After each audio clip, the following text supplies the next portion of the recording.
What is the best scope for your AR-15? Or perhaps, because you planned ahead, your AR-15s, plural. You've got more than one. Let's say 4. Well done, by the way. What's the best scope to put on those rifles, Nutnfancy? And of course, we're not just talking about ARs. We're talking about all defensive rifles, tactical carbines. Could be an FN, H&K, Kel-Tec SU-16, Ruger Mini-14, AK variant. You get the picture. The best scope. Well, believe it or not, I have been asked that question more than twice since 2008 here in the Nutnfancy project. It is now, by the way, 2013, finally getting around to doing a tabletop review to help you out when you buy AR-15 optics, tactical carbine optics. There are a couple reasons I delayed. One, it is a very complex subject. Back in 2009, I was going to do this video. It was going to be a multi-part. I was really going to make it expansive, representing all points of view, and that approach did not excite me. And as you've seen, I never did a video on it. I could not get motivated for it. Yeah, and also I felt like I answered the question. If you've been watching my run and guns since 2008 here in the Nutnfancy project, you will see many in-field reviews from myself, from my crew members, from guests to TMP, talking about the things we really like about the optic, the things we don't like about the optic. Rain, snow, sunshine, heat, dust, wind. We've done a lot of shooting over 5 years here in TMP, running a lot of optics. But what I didn't do is a tabletop video. One place, easy to find, titled correctly, so guys can search it out in YouTube, Google. That's what I'm doing. Answering thousands, not just 2, but thousands of requests from my friends around the world to try to help them when they put down their hard-earned money on an optic for a tactical carbine. And this is what really allows me to do this video, is pretty much blowing that whole idea off on trying to represent every viewpoint, different options, and just concentrating on what I know to this point. And that's what this video is about, what I know. I blow off tactical convention, tactical trends. I don't keep up with them. I don't know what they're about.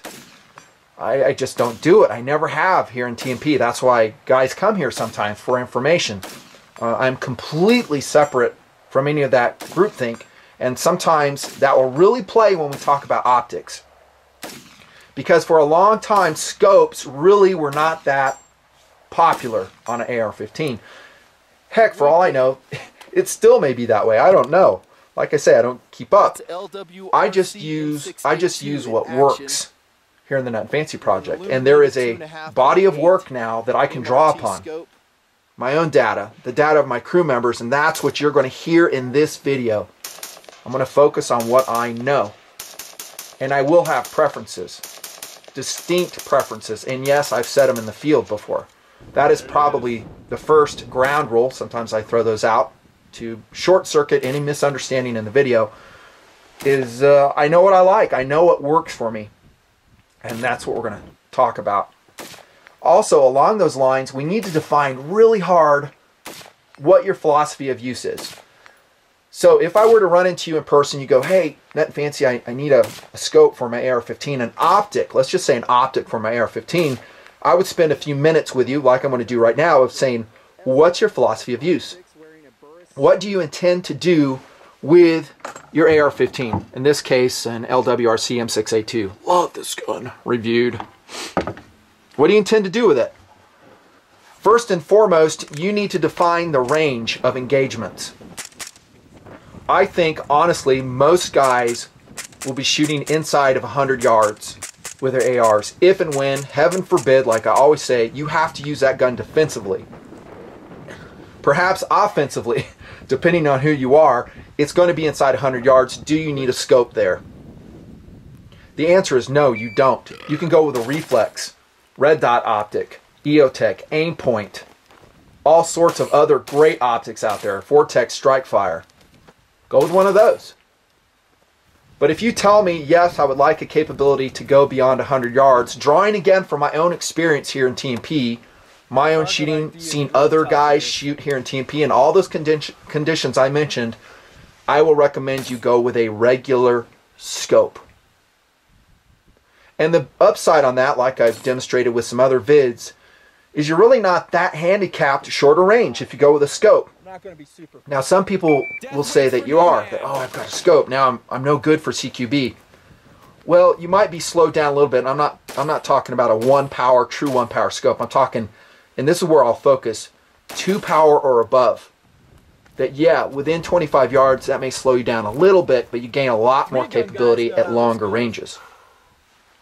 Some of this will mimic 3-gun competitions and what those guys running, or tactical rifle shooting events. I think you would be better served if you say, I want to go beyond 100 yards by getting a scope. And then I will say mid-range is going to be about 100 to 300, and then beyond 300 it's long range, and then I will recommend a different optic for you that gives you capabilities beyond that. There's all types of philosophies on this too.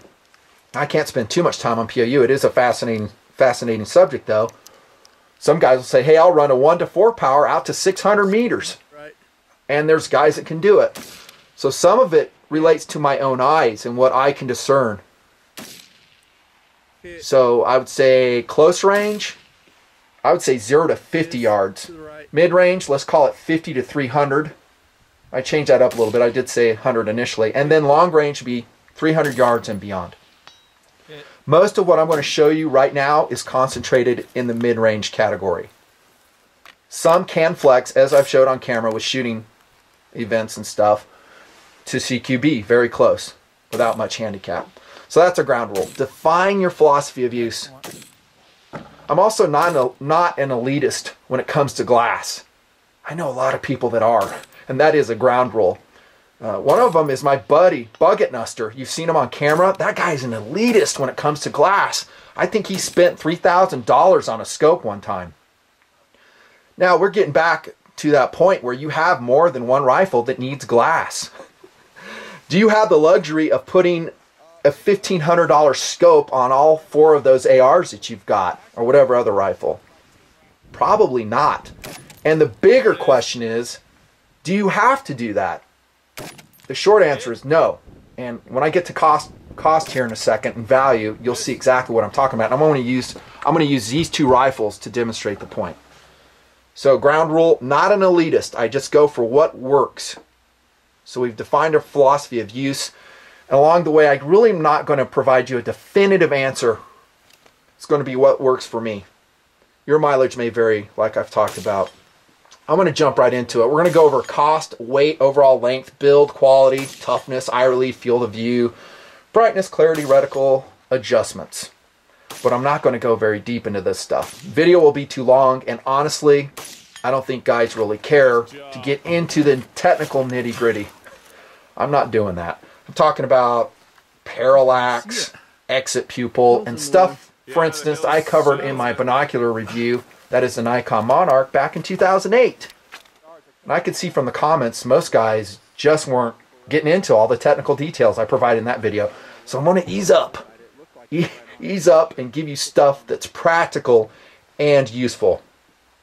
Oh yeah, another ground rule. I'm not going to cover all the brands in this video. I'm going to cover some brands and ones I have a lot of experience with. And I will recommend them to you. In all, I will show you about 20 scopes, some on rifles, some off. Get a pen and paper, write down the specifics. If this video gets, I don't know, 75,000 views or higher, I will eventually write down all those brands, model numbers, and specifics for you in a document and put them in the sidebar description. But for now, we'll see if there's interest. Write it down. So I'm going to give you lots of models. I won't cover, I don't know, Vortex, Citron, Pentax, Bushnell, Barska, Millet, Swift, SWFA, or Simmons, and a lot of other brands. They may be good, they may not be good. What you're seeing is about a decade worth of culling from the herd. That's right.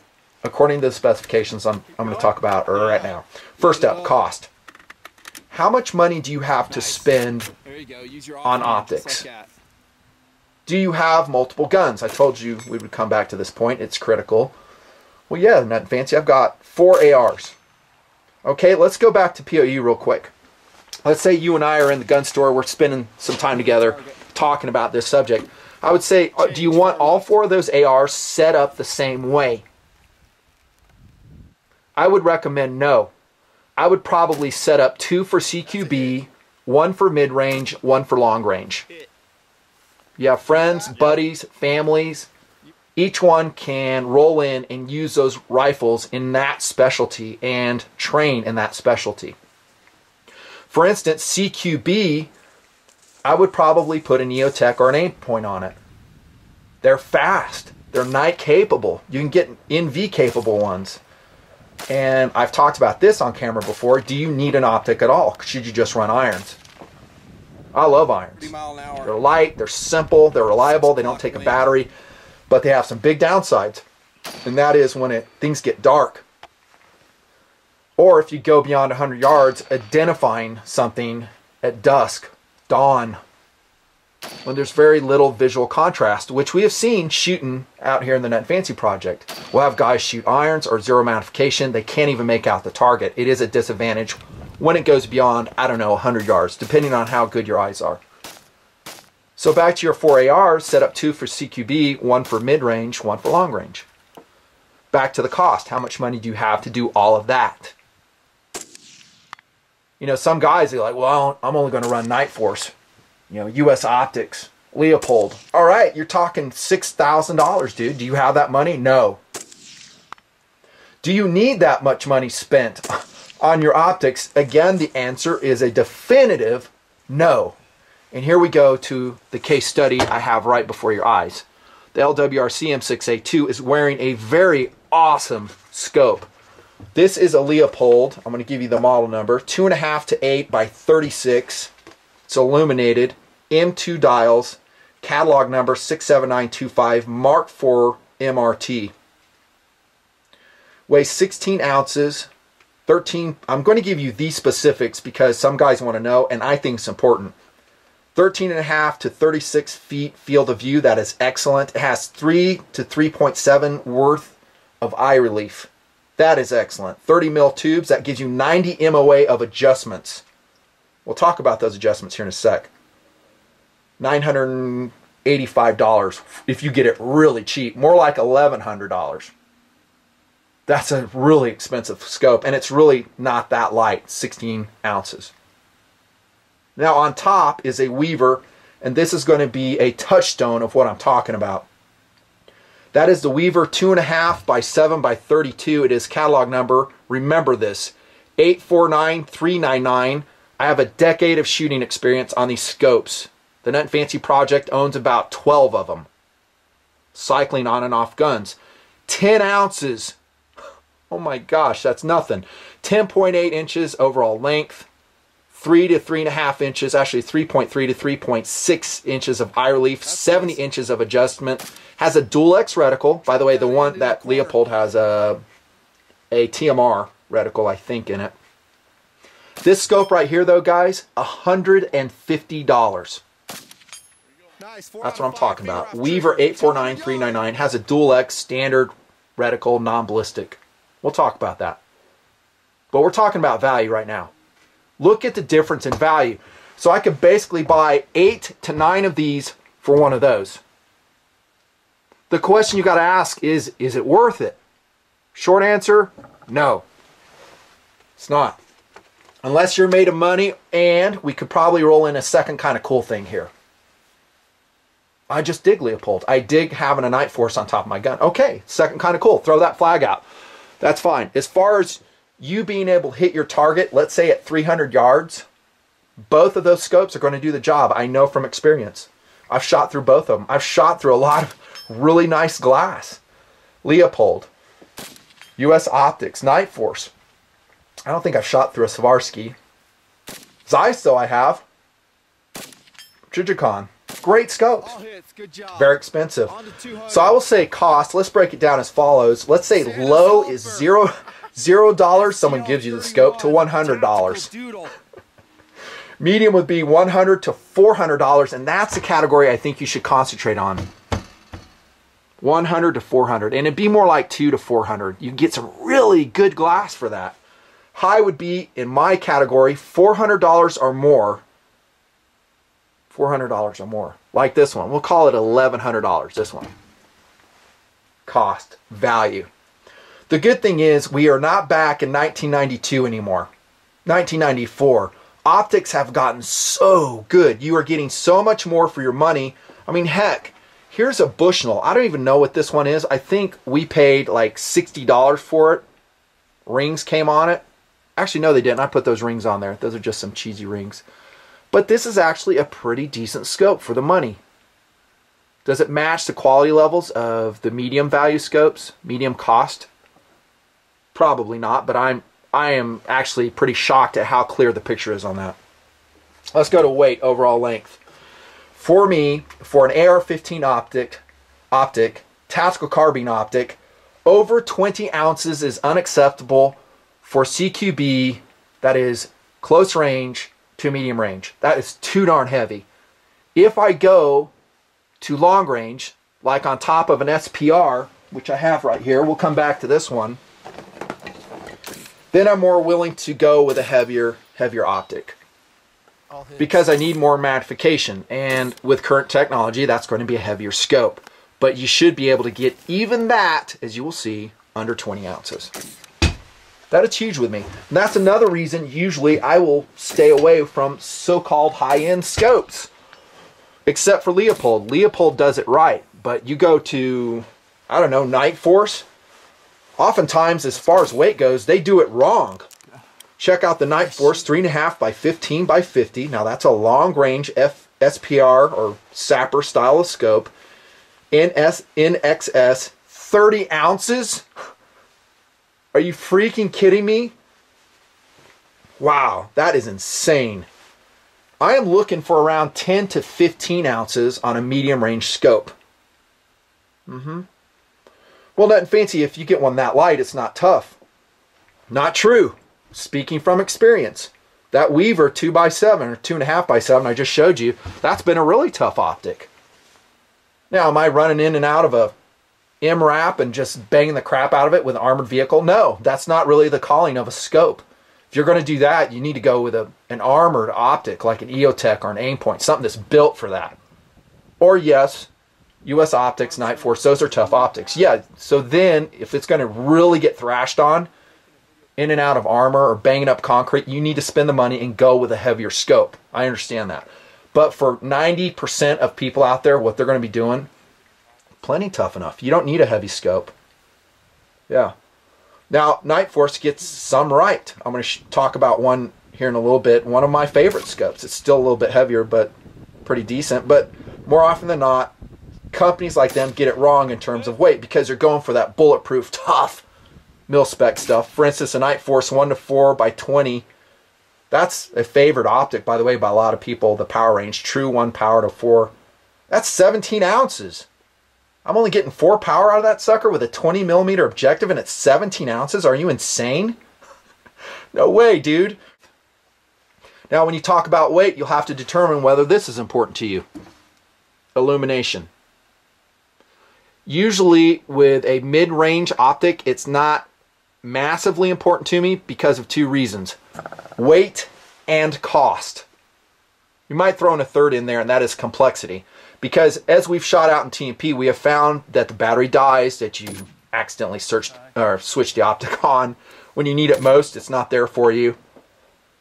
So you'll have to decide. I will say this, when I turn my illuminated reticle on out there in the cold wilderness, it's a good feeling.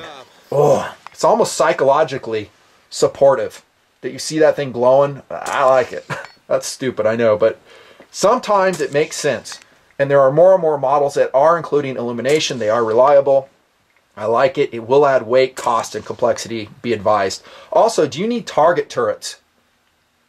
When we talk about weight.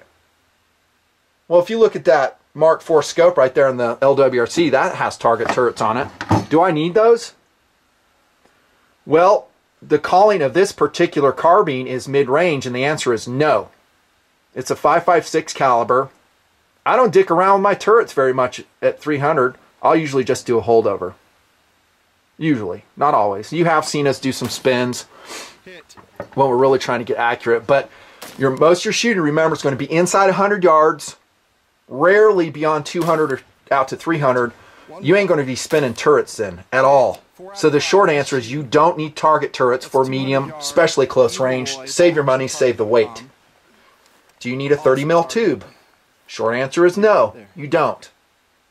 That makes it heavier, more complex, usually more expensive, especially when we're talking about the higher end optics, like Leupold. Weight, overall length. Go for the shortest overall length you can get. It's cold where I'm at, sorry. For instance, this is a real short optic. This Weaver 849399. Look how short that thing is. It's shorter than this one. A lot lighter too. And that takes us to build quality and toughness. I'm not going to say too much about this. There's a lot of great information out there on your optic. So let's say you search out a Weaver optic. Well, you could go to your website you're buying it from, and there's probably some reviews there of guys who have used it. And you can see easily, this day and age, about what people's experience has been with that scope. You will generally find that it's very good, because most scopes are very good. All the ones that I'm going to recommend to you, there's going to be about 20 of them, have passed with flying colors in my testing. That's not to say I can't guarantee that there won't be a failure for you, but more often than not, there won't be. Look at the longevity of the brand, the reputation of the brand, and have certain models been out for a long time.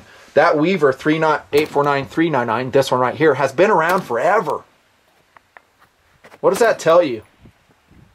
That's right, that it's successful. It's commercially successful. Guys love it. These are vastly superior, again, to scopes just 10 years ago. Build quality. And by the way, for this review, we're just assuming that each one's going to have a lifetime warranty. They're nitrogen purged, they're waterproof, they're O-ring sealed. Heck, even this Bushnell for $60 has all that. Shock resistant. If you're going to put on an air gun, you need to have double bracing on the optics. Kind of a different subject though. That's all I'll say on build quality and toughness. How about eye relief, field of view? This is actually pretty important. Especially eye relief. You don't want critical eye relief. Critical eye relief, if you don't know, means that your eye has to be positioned just so in order to see through the scope. Now in the Nutnfancy project, we shoot from all positions while we're testing all this stuff. Prone, sideways, rollover prone, sitting, up against a rock, standing, running. You learn real quick the importance of non-critical eye relief. You want it to be generous, where you can position your face along that stock in a range of distances and still see very clearly through the entire scope. Look for that. I will usually never run, I shouldn't say never. There are one or two scopes that have a defined eye relief, but generally I like a distance. 1.5 inches is excellent. Non-critical eye relief, look for it. Also, field of view. I love a big field of view. If there is one downside to the value optics, I'm talking the mid price range, $100 to $400, they may have diminished field of view compared to something like this price point, a higher price point. That's because the optics are better. Especially when you're talking about a 30 mil tube. Better optics. Yeah, it's not related, by the way, to the objective. I'm talking field of view. So look at the numbers, decide what's important to you. 99% of the time, when you're just running around and you're expecting, I don't know, conflict, you're going to be in your lowest power range. So that's probably your most important field of view number. That way you can track moving targets. It's quicker to get up on them. You get what I'm saying? So field of view, the specs will be out there. Figure out what's important to you. How about adjustable objective? Do you need that in Nutnfancy? Okay, remember philosophy of use. We're talking about tactical carbine optics, specifically AR-15 optics. For close to medium range, absolutely not. You don't need an adjustable objective. Says me, in my experience to this point. Another case in point, remember the Weaver. That doesn't have an adjustable objective. You know, I don't think this one does either. It's mid-range. Actually, yeah, that's right, it doesn't. I have another long range floating around that does. You don't need it. So it's always funny to me. I'll run into some dude and I can just tell by his gun and how he has it set up that he's got his POU all dicked up. He'll have some things on there that are useful for close range, and now he's running like a 50 millimeter objective optic that weighs 35 ounces. And I just asked him a couple questions, and you've seen that on camera. I'm like, dude, what are you intending to do with that gun? Well, he never hammered down his POU, so he's all over the place with it. Don't get an adjustable objective most times with an AR-15. Says me. Now, if I'm going out long range like the SPR,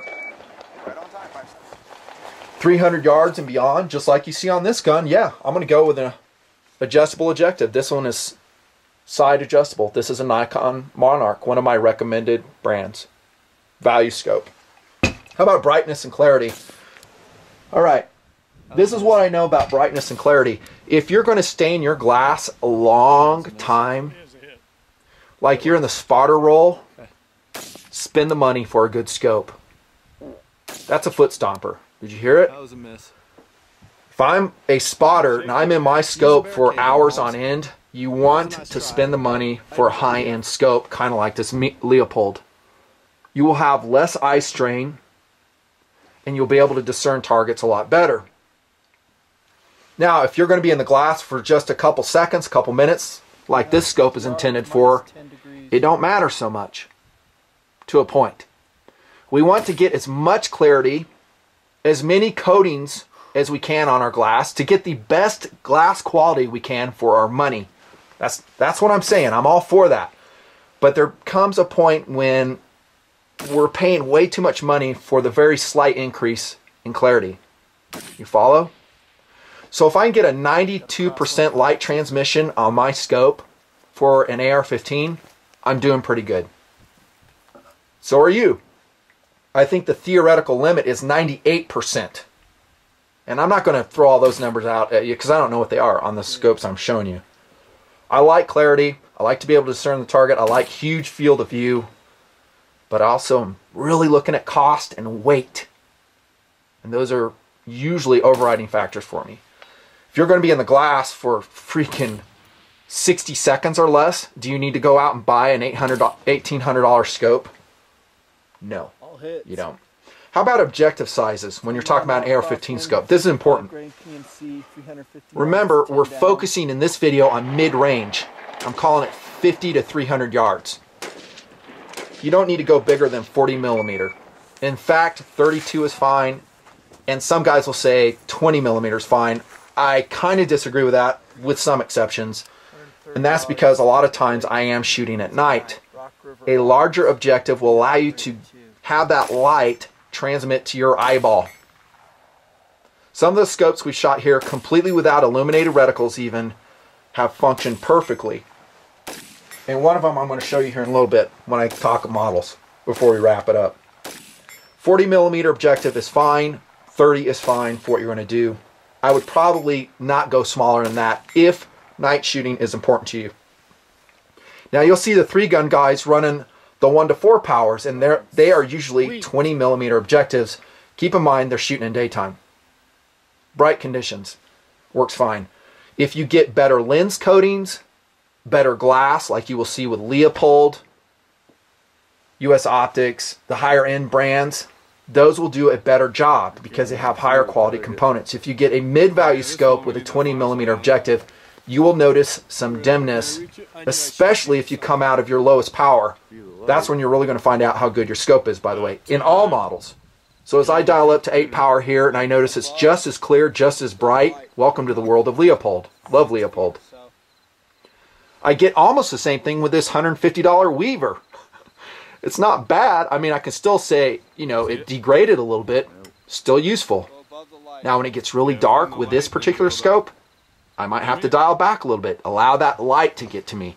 So I might go to 5 power, something like that. Especially if I need to identify the target. Which, again, is a really important point. And that's what scopes allow you to do. Identify the target. Find out what you're shooting at. Can't do that with an EOTech. Can't do that with an aim point without boosting optics. And I'm kind of glad I brought this up because a lot of guys will ask me, hey, Nutnfancy, dude, I want to run an EOTech And then I want to run a swing optic behind it. And I'm talking about a swing 3-power, 4-power optic that comes behind it. And I would generally recommend against that on two basic reasons. One, it's going to be very expensive. You'll spend about $1,000 more, maybe more, for that setup. And two, for weight. I will blow it away in terms of weight with this scope right here and have almost the same capabilities in daytime, not at night because this is not illuminated. 10 ounces versus, I don't know, 20 ounces, $1,000 versus $150. You see the trend? We're staying grounded here in reality. We're not like going pie in the sky. Don't go 50mm objective unless you have a good reason to, because it's going to raise that scope up there. Your fat chipmunk cheek is going to raise up with it. It causes problems. There are some exceptions like Leupold VX3Ls. Those are dished out objectives. They can mount low, but I haven't really seen those catch on too much. Brightness and clarity, we're almost done. High quality glass and coatings add money. Now coatings help us with light transmission. We can have multi-coating or multi-coated, fully multi-coated and all that other stuff. They reduce glare. They make up for grind imperfections in the glass. We're getting as much as we can for the money. I will tell you this, at $150 to let's say $250 price point, you're not going to get the highest quality glass. It ain't going to happen. You will at about $1,000 price point. So if that's important to you, pony up, bro, because that's what you're going to be spending. $1,000 plus $1,500 without even thinking about it, because those things cost money. Grinding that glass to that level of perfection, expensive. The coatings, from my understanding, expensive. The good news is you don't have to go to those things to get a very usable optic, just like we've been hitting. On we go to reticle. Do you need a ballistic reticle, Nutnfancy? I will say, I'm going to roll in, I won't do it yet. I'll show you some scopes that have it. I will say get it if you can. And there's all kinds of really cool ballistic holdover reticles. Each brand has its own proprietary name for it. Okay, go left. Practically speaking, in mid-range with an AR, I ain't using it. Not with 55 grain FMJ. You push me out to 600 yards with a 223, then I'm not using reticle. For me, I'm spinning. I'm doing MOA spins, using my chart, because that little cartridge just starts dying so fast and getting the rainbow trajectory just like you guys know. But for mid-range, you don't need it. Again, this is a dual X reticle. It has no ballistic reticle in it at all. I've shot with it for years. I don't feel handicapped. And remember, we're not spinning dials at mid-range. I'm not. It's added complexity. You don't need it. And the downside is spinning dials, especially when you're talking about combat. So you spin a dial, you don't have a spotter that helps you. You know, next thing you know, you're like 3 feet off when you have a bad guy drop in front of you at 75 yards. So in that case, maybe a reticle's good, but you're going to have to train with it, know where your load hits with the reticle, and that takes time and money. And these days, I just don't know if you'll even be able to find the ammo, to be honest with you. So it's great, but you're going to have to do your homework and have a ballistic chart on your stock and know where each load hits. Mid-range, I say you don't need a reticle. If you can get it, great, because you can ignore it. You don't have to use it. You're just shooting center. Then later on, if you want to do the project, do all your math and stuff, or go to the manufacturer website. A lot of them will have those loads, common loads at least, that will get you close, and then you can go out and verify them. We rarely use them, though, in the project, reticles. When we go long range, like I said, we're spinning. One thing I want to talk about, though, is the need for positive adjustments if you do spin. And this will take us to adjustments and repeatability. This really isn't a player, like I said, for mid-range AR-15s. It's more of a player if we go beyond 300 yards, according to my experience. And that's all it is a data point. When I do that, I want a really solid adjustment on my scope. Your mid-level, mid-value scopes may or may not have this. You're going to have to find out. And I like low-profile turrets. Maybe not this big old profile on the MRT, this one. The detents on these are pretty good. They're not outstanding. And I think this does have a zero stop. So I crank it all the way, bang, I can set up a zero stop. You won't find that these days on a mid-range optic. You'll find it on higher end, usually. And if you guys don't know what I'm talking about, it's like you put in your MOA adjustments, and then when you're running on to your next stage or whatever, you can zero your optic out, and you don't have to watch it. because it just stops. There's a mechanical stop there. You want repeatability, and I think every scope that I'm referring you to right now, these models have a repeatability. I haven't had any problems on them at all.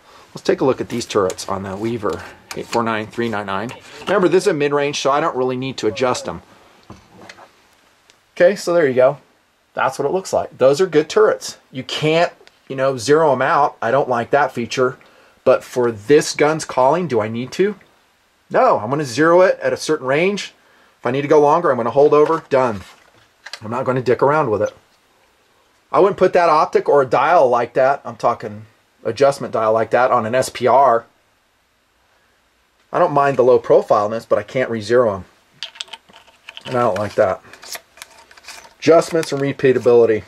Most of the scopes you're going to see are going to be excellent. If you're going for a long-range AR-15, you want big markings, very legible, zero stop if you can get it. Make sure I told you everything. Oh, brightness and clarity. Some may ask, hey, are rain coatings important? That is humidity dispersion coatings. Bushnell runs these. I haven't really tried them. Actually, I take that back. I do have a Bushnell 3200 and a 4200 I've tried with their rain coating, but I haven't tried them in the rain. I say if you can get them, get them. But I wouldn't like not get a scope because it doesn't have a rain coating on it. No, that's just me. Okay, here we go. So there you go. That's down and dirty, guys, as fast as I can get through it. Some lessons learned. Broad stroking, some features to look for in your AR-15 tactical carbine 308 battle rifle scope. Heck, Red Ryder BB gun scope. Kidding. On to the models. All right, I already told you about this one. I love this scope. It's expensive. M2 dials, Mark IV MRT. We'll call it $1,100. Yeah, kind of expensive. We've shot some other Leopolds in front of the camera, and when we go down to a lower magnification scope, one of my favorites has been, and I think it's still being made, if not ones like it are, it's a Leupold 54902. I'll roll in some video pictures right here. It is a 1.5 to 5 by 20 illuminated sporting scope. No ballistic reticle. It's only 14 ounces though.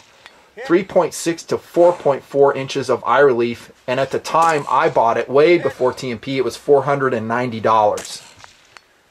That's a great AR scope. But Nutnfancy, it's not true 1 power. So? I don't care. There's another one like it, the 1.5 by 5 to 20. It's a Mark IV 56994. Is a catalog number. It's 15 ounces, a little bit heavier. Same, very generous eye relief M2 dials. You don't really need M2 dials with an optic like that, unless you're doing 3-gun and you're shooting some real long stages and you're doing a lot of spinning, and some guys are doing that. Let me go back to Weaver. I'm going to show you a long range real quick. This one is a great SPR scope. This one's not on a gun, but we have ran it a lot. This is going to be Weaver model 849412. It's 6 to 24 by 42. It's 17.6 ounces, only 14 inches overall length. It has semi-target turrets. It does have some critical eye relief. That's the only downside about the scope. 3.1 inch eye relief, 35 inches of overall adjustment. And some guys say, well, that's not enough. You're right, it's not a lot, but when you get a higher magnification, this one goes all the way up to 24 power. This is a mildot, by the way. You're going to lose some adjustment, especially in a 1-inch tube. What you want to do is put it in a mount that has elevation. If not, create elevation. If you do that, you'll have enough adjustment. Trust me, we've done it. I like 1-inch tubes. They're more affordable and they're lighter weight, but they're not as bright, Nutnfancy. That is a true statement, but if they have a good lens on them and good coatings, I don't find that to be a huge disadvantage. This reticle, by the way, in here, the mildot reticle, is a little bit too thick. That is a downside. This thing is only $340 though. 17.6 ounces for an SPR scope. That is outstanding. No, it doesn't have illumination. There's your turret though. You can, no zero stop built in there. Positive detents for the price range. But you can zero them. I like it. This is a great scope. That again is Weaver 849412. I just throw out a long range option for you. Another one is Weaver 3x9x32 adjustable objective. Check this out, and I reviewed this back in 2009. This is actually not a tactical scope, it's a rimfire scope. Yeah, but you could totally use it on an AR. 849, 398. It's only 12 ounces. Shut up. 11.1, 11.3 overall length, 3.7 eye relief. That's a disadvantage. I've shown you this a lot. 60 inches of adjustability, dual X reticle, double recoil proof. If you do want to put it on an air gun, $220. That's a great scope. Another one of my overall favorite AR-15 scopes. Remember this one, guys. Remember it. It's very important. Weaver 2x10x38. It is Weaver catalog number 849405. It is only 11 ounces. It is only 12.3 inches in overall length. It's only, make sure I get this right, $160 too. That is amazing value. Now the prices will be a little bit more, a little bit less, depending on time. 3.3 to 3.6 inches of eye relief, dual X reticle. So it doesn't have a ballistic reticle. 70 inches of adjustment. That's a Weaver 2x10x38. Highly, highly recommended. Yeah. And the other one I've talked about already, the 2.5x7, 849, 399. Hit that a lot. Let me show you this one on the SPR. We're going to go into some Nikon offerings right now. These are all ones I have experience on. I recommend. This is the Nikon Buckmasters 6453, 4.5 to 14x40. It's only 18 ounces. It has 40 MOA of adjustment, side parallax adjusting, like we talked about. I like that on my long range scopes. And it's got 3.1 to 3.6 inches of eye relief. The field of view is 6.8 to 20 feet, $230. No illumination. The field of view is about the only big downside on this. Yeah. Ballistic reticle. I think this one is running a mildot in it. Okay, highly recommended for an SPR style of gun. Would I prefer to have a Leupold? Absolutely, but look at the price. And look at the weight. 18 ounces for a 14 power, 40 millimeter objective scope. That's pretty good value. Ones I don't have a lot of experience on are the Nikon M223s. I have shot them before and I've been impressed with them.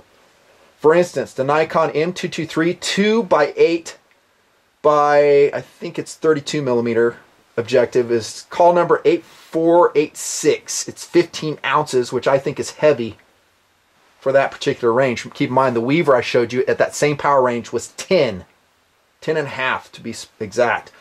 But the M223 2.5 to 8x32 is 11.5 inches overall length. Great eye relief. Not great, but okay. 3.8 to 4 inches of eye relief. 95% light transmission is what Nikon said. That's good. 80 inches of adjustment. $330. Rapidly, they have those big old turrets on them, which again, close to medium range, you're not going to use. They're supposedly ballistically matched to the 55 grain FMJ on your 223. You'll have to determine whether they hit or not. Most of them would be off. I think most guys are not even going to be spinning the M223. There's another one that would make more sense for an SPR style of philosophy of use. That's M223. This is a 3 to 12 by 42 scope. Side focusing, let's see, it's call number 8488, I believe. 20 ounces though. So it's right there on the borderline for weight. I think all the M223 scopes are a little bit heavy, if you ask me. 13 inches overall length, 60 MOA of adjustment, 3.7 to 4 inches of eye relief. Stay with me, keep notes. 8.4 to 33 foot of field of view. That's pretty good. That scope is $450. Now we move on to the REDFIELD Revolution. There's several ones that we've ran pretty hard in the Nutnfancy project. They are recommended. This is a 2x7x33. This is number 67085. It's made in the United States of America. Thank you very much. Specifically Oregon. Great eye relief on these REDFIELD Revolutions. 3.7 to 4.9 inches of generous eye relief. That is huge. Only 11 ounces too for this scope. 65 inches of adjustability. That should be buku for you. $190. Recommended. Maybe less depending on where you go. Good coating, good clarity. It also has their proprietary ballistic reticle. They call it the ACOG reticle. Useful? Could be. Depends if you want to use it. Usually I just ignore it. There's another one too, the REDFIELD Revolution 3x9. I still love the 3x9s, by the way. I don't know if I have it on the table. I'll roll in a photo. It's the 3x9x40, model number 67095. It's 3.7 to 4.2 inches of eye relief, more generous eye relief. Good weight, 12.6 ounces, AccuRange reticle. And then it's $210, 56 inches of adjustment. Excellent. That's an excellent scope. I told you I was going to mention a Night Force, so I think I'll do it here. I love this one model of Night Force. If I had just one AR-15 that I wanted to basically be a jack of all trades, I'd get this scope if I had a lot of money. It is the Night Force NXS COMPACT. It's 19 ounces, so it comes just under my target weight of 20 ounces. That's not a great weight, but it is illuminated. And it is built like a freaking tank. 12 inches overall length. It has 100 MOA of adjustment. That's because it has a 30 millimeter tube, again illuminated. I think it has critical eye relief though, which sucks. In other words, it's not a range, it's exactly 3.7 inches. 0 stops on the dials, great field of view, 44 feet to 11 feet. Again, we're going from a 2 to 10 power on that. I don't know if I mentioned that. Great reticle options. It's expensive at around $1,200. More or less, depending where you go. That's a Night Force NXS Compact 2x10. Great scope. And then we're going to go into another favorite brand of mine. That's Burris. Oh my gosh, I love Burris optics. Let's see if I have one here for you. Burris 3x9x40 is one of my overall favorites. See if I hit that hot. Is this it? Yeah, here it is. It's going to be catalog number 200159. Check this one out. I ran them heavy in the Nutnfancy project. These are light, they're bright, they're just outstanding scopes. This is a limited edition OD. I hope you guys can still go out and find this. It's only 13 ounces, 50 inches of adjustability, excellent eye relief. It's 3.1 to 3.8 inches of eye relief. Field of view is 33 feet to 13 feet, depending on what magnification range you're in. Remember, that's a 1-inch tube, so it's not going to be quite as much. You can't get everything. And it's got great dials on it. So if you were to flex into an SPR with this, we ran these in Operation Red Skies. This is a scope you could do. Works great. No 0 stop on it. You can't get everything. Stay grounded, but you can zero it out and mark it. It does lack really clear markings here, so I just freaking engraved the tube. Yeah. Great scope. Very, very bright, night capable. It's not illuminated, but in Operation Red Skies, I was shooting off the M1A with a bigger power one. It's a 4.5 to 14, and it excelled. Highly recommended. That is the Burris 200159. And of course, like I just said, the longer range one, if you want to press it into an SPR roll, is a 4.5 to 14 by 42. By the way, these are called the Fullfield II. Sometimes they're called tacticals. That 14 power model is 200185, 18 ounces. Great weight for that much magnification. Field of view 22 to 7.5 feet. It's going to be diminished because it's a 1-inch tube. Adjustable objective, 40 inches of adjustment. If you shim it, put it on an elevated mount, it won't matter. $300. 13 inches overall length. Yeah. And by the way, I don't know if I mentioned it, 3.1 to 3.8 inches of eye relief on that Burris. And then you have another one, the Burris 6.5 to 20 by 50. That's the one I really, really like for long range. I know I was concentrating on mid-range, but I'll throw that out there. That's model 200199. Or the last 2 digits might be 93, depending on your color. That's the Burris 6.5 to 20 by 50. That to me is a very long range piece of glass that I would put on an SPR or sapper rifle. Mildot reticle, 19 ounces. Yeah, go try to beat that weight.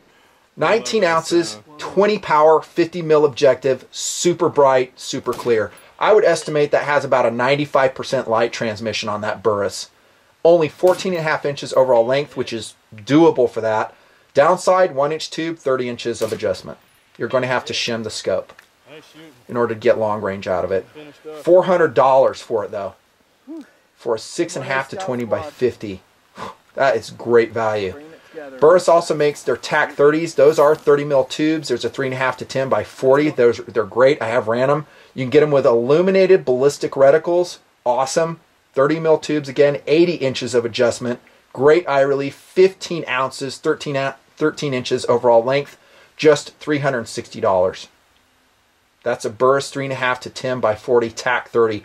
All the Burris scopes, when you get to that price range, in my opinion, pretty much set the standards for mid-value scopes. In clarity, in quality, night capabilities, highly, highly recommended. There are some other Leopolds I could throw out there, but honestly, I'm concentrating on the high-value scopes. Do you have to go out and spend $1,200 for an AR-15 scope? The answer is absolutely not. You don't. I just gave you about, I don't know, 18 to 20 examples of scopes that I will put my reputation behind. Go out and buy those, slap it on those 4 ARs you got, thank me later. Now, for second kind of cool, or if you're going to go into some specialized philosophies of use, go with the expensive glass. You're going to have to pay for it. The upsides, you'll get that absolute clarity. You're going to get a wider field of view usually. You're going to get better dials on them, better reticles. You are paying for it. By the way, here's that Weaver again. This is coming off an SGL 31 paired up with it. This is a Weaver. 849-399, $150 and a K-Bar KV-04S mount, multi-cam coated. Sick! There you go. That is the best AR-15 scope video, tactical rifle scope video, from the Nutnfancy project. Trying to serve you. I hope it helped you guys out. Take care. See you later.